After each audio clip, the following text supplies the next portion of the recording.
Section 1. You will hear a conversation between a man and a woman as the man joins a local library. First, you have some time to look at questions 1 to 5.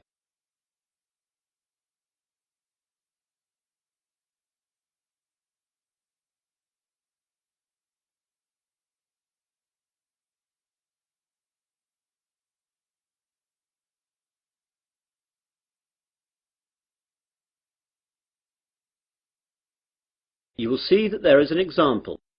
This time only, the conversation relating to this will be played first. Hello, I'm new in the area and I'd like to join the library, please. That's no problem. Let me get an application form. Here we are. Now, all we have to do is fill this in and then I'll get you to sign it and you'll be a member. Great. Now then, what's your full name? Peter Adrian Camden. How do you spell Camden? C-A-M-D-E-N. C-A-M-D-E-N? Yes, that's right. So, Camden is the correct answer. Now we begin. You should answer the questions as you listen, as the recording is not played twice. Listen carefully to the conversation and answer questions 1 to 5. Hello, I'm new in the area and I'd like to join the library, please. That's no problem. Let me get an application form. Here we are. Now, all we have to do is fill this in and then I'll get you to sign it and you'll be a member. Great. Now then, what's your full name? Peter Adrian Camden. How do you spell Camden? C-A-M-D-E-N. C-A-M-D-E-N? Yes, that's right. Right. And what's your address? Flat 5, 53 Green Street, Finsbury. OK, got that. That's near here, isn't it? Yes, just 5 minutes walk. What's the postcode? 7424. 7434. Got that now. Now, can you tell me your date of birth? 8th of July 1976. And what's your telephone number? Well, I don't have a home number, but I've got a mobile. That'll do fine. It's 06634 982 746. Did you get that? Some of it. Can you say it again? The code's 06634 and the number's then 982 746. Right. That's almost it. Now I need some kind of identification to prove where you live. Do you have a driving licence or a passport or anything like that? I'm afraid that everything I have has got my old address on it. Do you need it now? No, not now, but you won't be able to take anything out until we see that.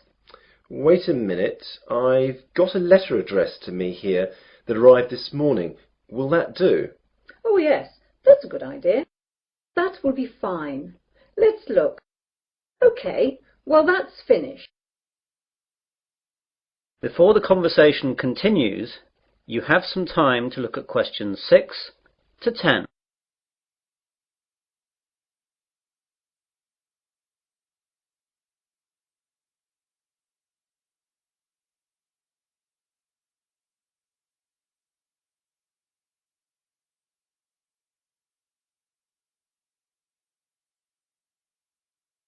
Now listen carefully and answer questions 6 to 10.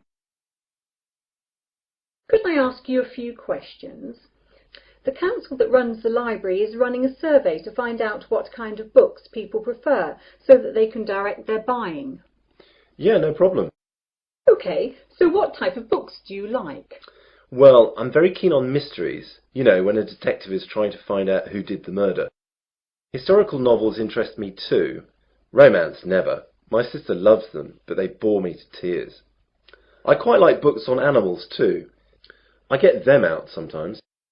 Not science fiction either. Too weird. Well, I think that's it then. Good. Oh, do you charge anything? The library is free unless you want to rent out some of our videos or DVDs. How much is that? Well, we rent videos out for $4 each and DVDs are $6. You must leave us a deposit of $60 as well. That's returnable, of course. I don't think I'll get any of those just yet. Can I pay later? Sure, just give the money in when you're ready to rent them out. Well, thanks very much. You've been very helpful. I might take a book out now for the weekend, if that's okay. Go ahead. Well, goodbye.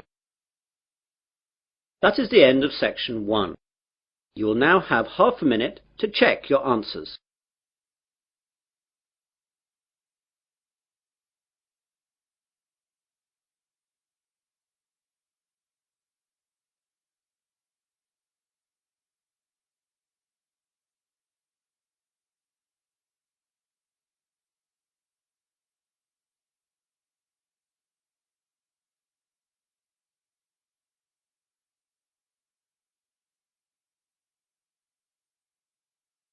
Now turn to section 2. Section 2. You will hear a radio presenter interviewing a doctor. First you have some time to look at questions 11 to 14.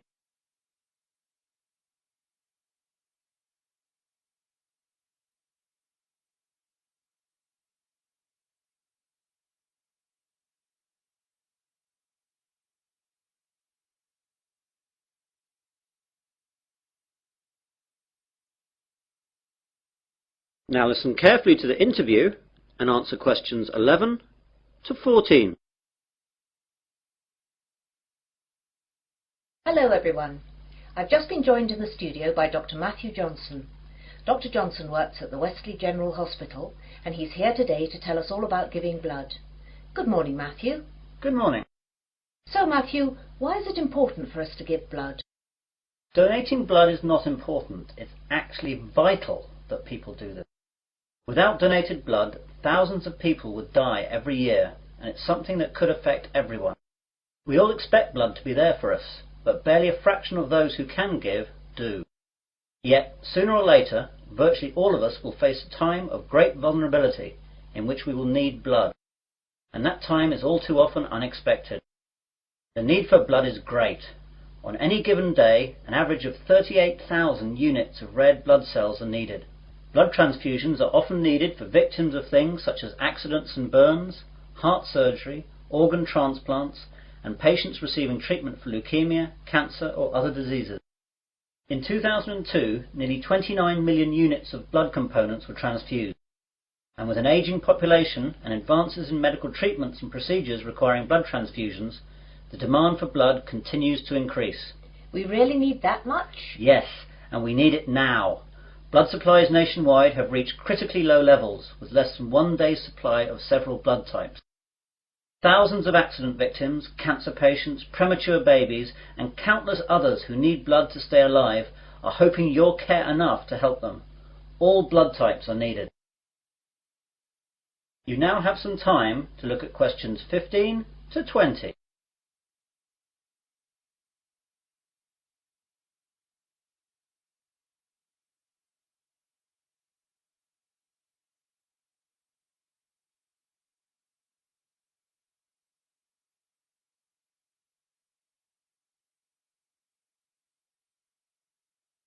Now listen to the rest of the conversation and answer questions 15 to 20. What are the different types? It's a bit more complicated than that. First we collect the whole blood from donors, and then it's sorted into the different types, which are basically O, A, B or AB, though there are also divisions here. Then the blood is split into its constituent parts. We divide it into 4 basic parts. First there are the red blood cells, then the white blood cells, then things called platelets, and finally plasma. This is shipped off to hospitals where they use the blood parts that the patients need. What are the different parts used for? Well, as I said before, the whole blood is your blood in its natural state, and something we rarely use. It's much more useful to us to have it separated into its component parts. Red blood cells are what everyone associates with blood, i.e. it's red. It's widely used to replace lost blood during surgery or when people hemorrhage. Its main function is to carry oxygen to cells. White blood cells are the most important part of the body's immune system, and they're used for patients whose normal defense systems aren't working properly. Platelets are crucial for making your blood clot, and we need to give them to patients who suffer from illnesses that deplete their natural levels of platelets, or they will bleed to death. Finally, plasma is what carries the other parts of blood around, and needs to be administered with any of the other components. Take away the red blood cells, and this is actually yellow. So that's what blood is all about. Now, you're here in Wesley today to collect blood. Can you tell us where and when we can donate? Of course. We're set up here today, that's Wednesday, and for the next 2 days at Wesley General Hospital at the outpatients department. Come along between 9 a.m. and 4:30 p.m. and we'll be able to deal with you within 1 hour. And let me tell you a few things that will calm your fears about giving blood. Aside from a brief needle prick, it doesn't hurt to give blood. Your body will replace the blood you donate within days of your donation. And finally, you can't catch AIDS, hepatitis, or any other disease by giving blood. And of course, you get a cup of tea and a biscuit afterwards. And can anyone give blood? Almost everyone. Donors must be in generally good health, be at least 17 years of age, weigh no less than 110 pounds, have not received a tattoo within the past year, and not have donated whole blood within the past 56 days. We screen donors with a series of questions before we take the blood, so if you're unsure, come down and we'll let you know. Please come down and see us. Remember, if you can donate 1 pint of blood, this can save up to 3 lives. Well, thanks, Matthew. I, for one, will definitely be going down to Wesley General to donate. That is the end of section 2. You will now have half a minute to check your answers.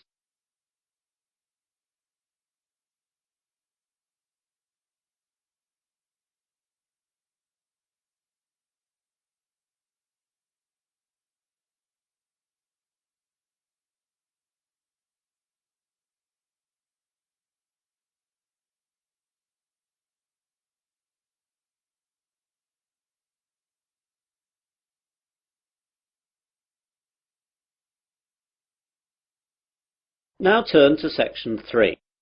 Section 3. You will hear a conversation between 3 people about use of university computers. First, you have some time to look at questions 21 to 27.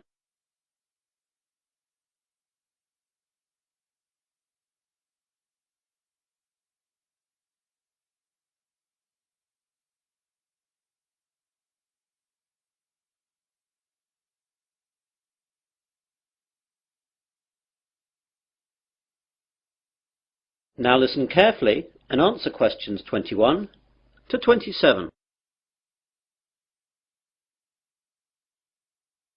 Hello there, do you work in the computer room? Yes, I do. Can I help you? Well, I'm a first year and I know that I'll need to use the computer room for my work, as I don't have a computer of my own. So I thought I'd get down here and see what I have to do in order to get time on one of the university's computers. Okay, there are 4 computer labs open to undergraduates. The others can only be used by the staff and postgraduates. The names of the 4 labs you can use are Wimborne, Franklin, Salisbury and Court.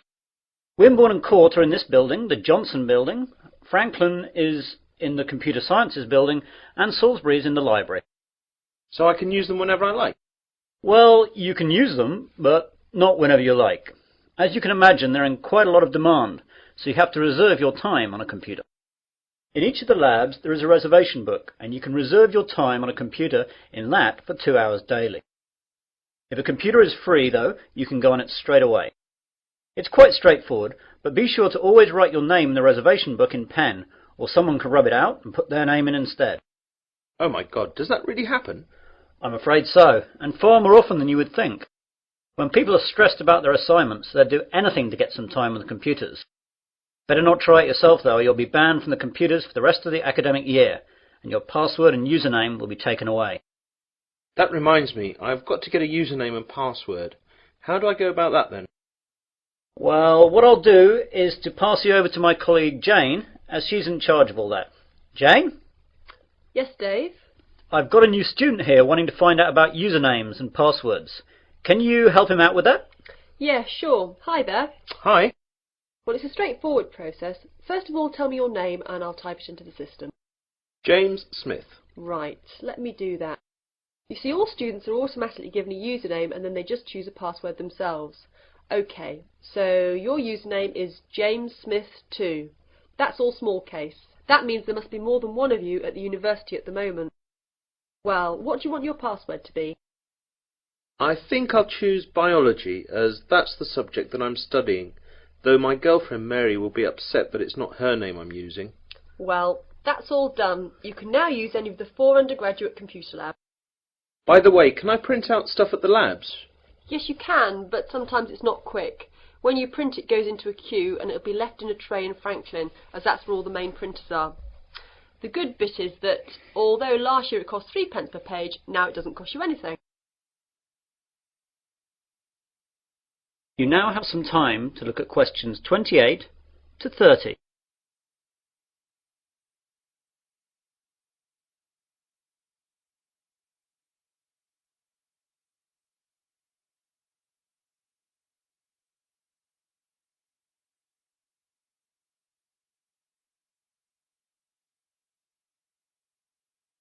Now listen to the rest of the conversation and answer questions 28 to 30.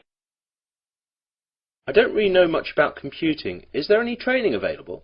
Yes, we have introductory courses for all new students. There is beginner, intermediate and advanced. Which would you like to go for?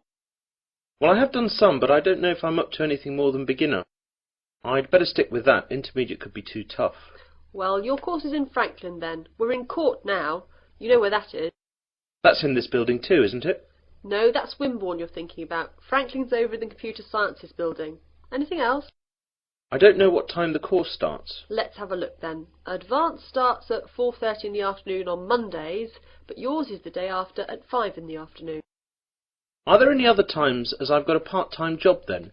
Yes, you could try Thursday at 2 p.m. How's that? Even worse, as I've a tutorial then. Anything else? No, that's it. I'll have to rearrange work then. I can't miss the tutorial. That is the end of section 3. You will now have half a minute to check your answers.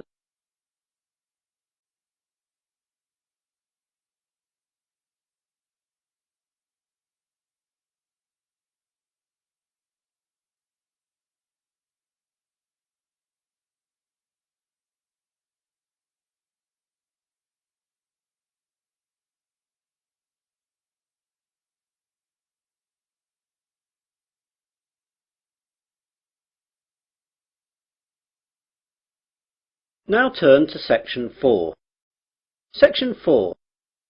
You will hear part of a university seminar given by a student.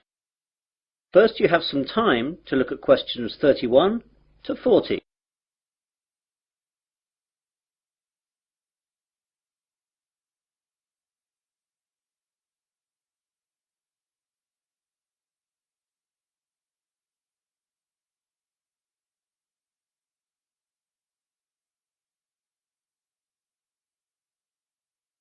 Now listen carefully and answer questions 31 to 40.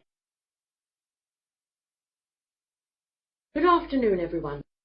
In today's seminar, we're going to continue listening to different students giving us a presentation on the subject of their term paper. Now, today is Hillary's turn. So, what are you going to talk about today, Hillary? Well, some of you will know that I was brought up when I was young in Japan, and I'm going to do my term paper on Japan's bullet trains, which have revolutionized their rail industry. Japan's main island, Honshu, is covered by a network of high-speed train lines that connect Tokyo with most of the island's major cities and Fukuoka on the island of Kyushu. Japan's high-speed trains are called Shinkansen, but are known to us as bullet trains. The Japanese bullet train system is credited with being the world's first purpose-built high-speed railway, and the model and inspiration for all other similar type systems running today, such as the French TGV. The reputation it has earned for safety, speed, and punctuality is unsurpassed. I'd like to give you some figures about that. As regards safety, there has never been a death on the bullet train system since its inception in 1964. other than that caused by deliberate passenger misadventure. As far as speed is concerned, the bullet train holds the current world record for the fastest average speed between two station stops, which was 261.8 kph between Hiroshima and Kokura.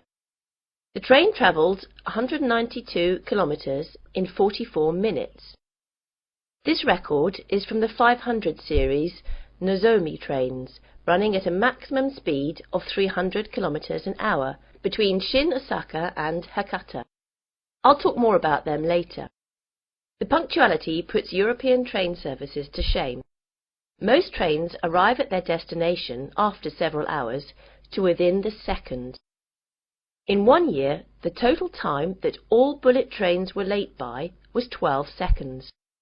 This statistic is hard to believe, but it would be difficult to prove otherwise, and that's what the rail authorities in Japan have told us. Now I'd like to tell you a bit about their history. The first bullet train was introduced in 1964 by Central and West Japan Railways for the Tokyo to Osaka route. Most of these old trains have now been discontinued. There have been several bullet train models since then. The most recent ones have been the 300, 500 and 700 series, and it's the 500 series one that can travel at 300 kph. The bullet trains operating in Japan today are of the three following categories: Nozomi, Hikari and Kodama.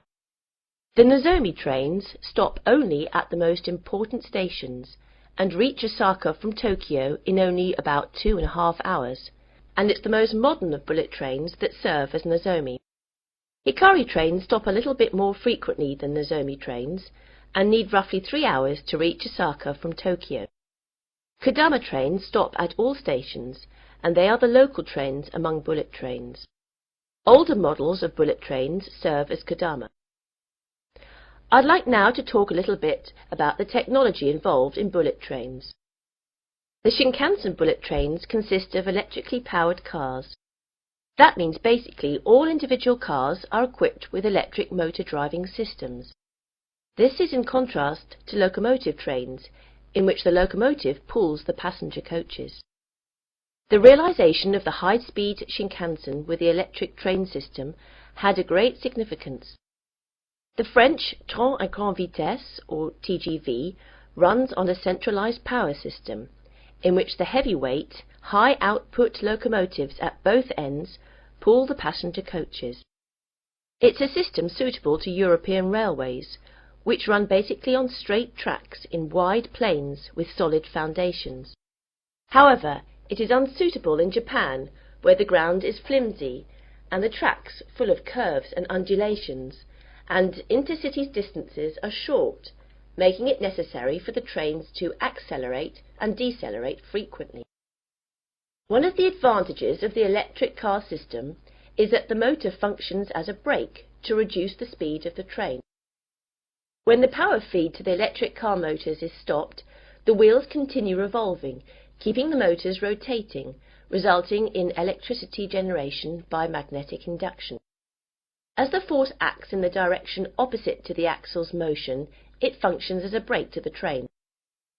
All the motors equipped on each coach can be utilized effectively to reduce the speed, making the electric train system advantageous on Japanese railways, which involve frequent deceleration and acceleration. In addition, by virtue of the remarkable progress achieved recently in semiconductor technologies, the electric train system has undergone tremendous improvements in power, operability and safety administration, so the system is becoming increasingly advantageous. That is the end of section 4. You'll now have half a minute to check your answers.